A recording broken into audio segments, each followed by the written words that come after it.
दोस्तों, हम लोग कहानी सुनने वाले हैं ऊँट और गीदड़ की कहानी। बहुत पुरानी बात है। एक जंगल में दो पक्के दोस्त रहते थे। एक था गीदड़ और दूसरा था ऊँट। गीदड़ काफ़ी चालाक था और ऊँट सीधा सा। ये दोनों दोस्त घंटों नदी के पास बैठकर अपना सुख दुख बांटते थे। दिन गुजरते गए और उनकी दोस्ती गहरी होती गई।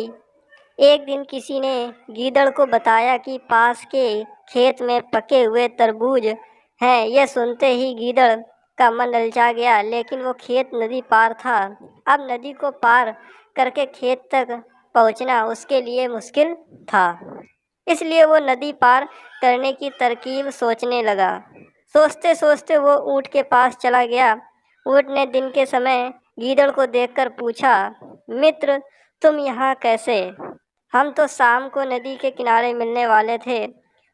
तब गीदड़ ने बड़ी ही चालाकी से कहा, देखो मित्र, पास के ही खेत में पके तरबूज हैं। मैंने सुना है तरबूज बहुत मीठे हैं। तुम उन्हें खाकर खुश हो जाओगे, इसलिए तुम्हें बताने चला आया। ऊँट को तरबूज की काफ़ी पसंद था। वो बोला, वहाँ मैं अभी उस गांव में जाता हूँ। मैंने बहुत समय से तरबूज नहीं खाए हैं।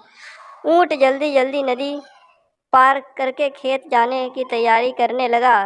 तभी गीदड़ ने कहा, दोस्त, तरबूज मुझे भी अच्छे लगते हैं, लेकिन मुझे तैरना नहीं आता है। तुम तरबूज खा लोगे तो मुझे लगेगा कि मैंने भी खा लिए। तभी ऊँट बोला, तुम चिंता मत करो, मैं तुम्हें अपनी पीठ पर बैठाकर नदी पार करवाऊंगा। फिर साथ में मिलकर तरबूज खाएंगे। ऊँट ने जैसा कहा था वैसा ही किया। खेत में पहुंचकर गीदड़ ने मन भरकर तरबूज खाए और खुश हो गया।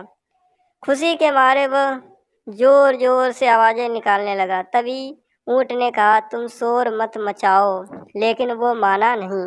गीदड़ की आवाज़ सुनकर किसान डंडे लेकर खेत के पास आ गया। गीदड़ चालाक था, इसीलिए जल्दी से पेड़ों के पीछे छुप गया। ऊँट का शरीर बड़ा था, इसीलिए वो छुप नहीं पाया। किसानों ने गुस्से के मारे उसे बहुत मारा। इसी तरह अपनी जान बचाते हुए ऊँट खेत के बाहर निकला। तभी पेड़ के पीछे छुपा गीदड़ बाहर आ गया। गीदड़ को देखकर ऊँट ने गुस्से में पूछा, तुम क्यों इस तरह चिल्ला रहे थे? गीदड़ ने कहा कि मुझे खाने के बाद चिल्लाने की आदत है, तभी मेरा खाना पचता है। इस आवाज़ को सुनकर ऊँट को और गुस्सा आ गया। फिर भी वो चुपचाप नदी की ओर बढ़ने लगा। नदी के पास पहुंचकर उसने अपनी पीठ पर गीदड़ को बैठा लिया। इधर ऊँट को मार पड़ने से मन ही मन गीदड़ खुश हो रहा था। उधर नदी के बीच में पहुंचकर ऊँट ने नदी में डुबकी लगानी शुरू कर दी। गीदड़ डर गया और बोलने लगा, यह क्या कर रहे हो? गुस्से में ऊँट ने कहा, मुझे कुछ खाने के बाद उसे हजम करने के लिए नदी में डुबकी मारनी पड़ती है। गीदड़ को समझ आ गया कि ऊँट उसके किए का बदला ले रहा है।